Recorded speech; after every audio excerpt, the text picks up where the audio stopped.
Hi friends, please subscribe to Dhanvi Siddhu collections. ఈరోజు bangles చూపిస్తున్నాను, daily wear bangles. ఇవి 4 bangles అయినా తీసుకోవచ్చు, లేదా 2 బ్యాంగిల్స్ అయినా పంపిస్తాను. చూడండి, కలర్స్ వాటర్ బ్యాంగిల్స్ అన్నమాట. చాలా బాగుంటుంది కలెక్షన్. ఇప్పుడు నేను చూపిస్తున్న కలర్స్ అన్నీ అవైలబుల్లో ఉన్నాయి.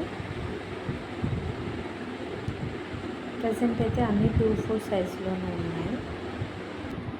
ఇవేమో కొంచెం థిక్ కలర్స్ అన్నమాట. కొంతమంది థిక్ కలర్స్ ప్రిఫర్ చేస్తారు కదా, వాళ్ళ కోసం చాలా బాగున్నాయండి. వాటర్ బ్యాంగిల్స్ డైలీ వేసుకోవచ్చు. నేను రెగ్యులర్గా వాడుతున్నాను. 1-2 ఇయర్స్ అయింది, బట్ పాడవట్లేదు. చాలా బాగున్నాయి. నా వాట్సాప్ నెంబర్ వచ్చేసి 8499024369. ఆ నెంబర్కి వాట్సాప్ చేయండి. మీకు కావాలి అనుకుంటే 4 అయినా తీసుకోవచ్చు, 2 అయినా తీసుకోవచ్చు. డిఫరెంట్ కలర్స్లో 2 బ్యాంగిల్స్ అయినా తీసుకోవచ్చు. మీకు ఏది నచ్చితే అది ఆర్డర్ పెట్టేసేయండి. స్క్రీన్ షాట్ తీయండి, కలర్స్ చెప్పండి, ఒకసారి వాట్సాప్ చేయండి. Thank you for watching. Please subscribe, share and like. Thank you.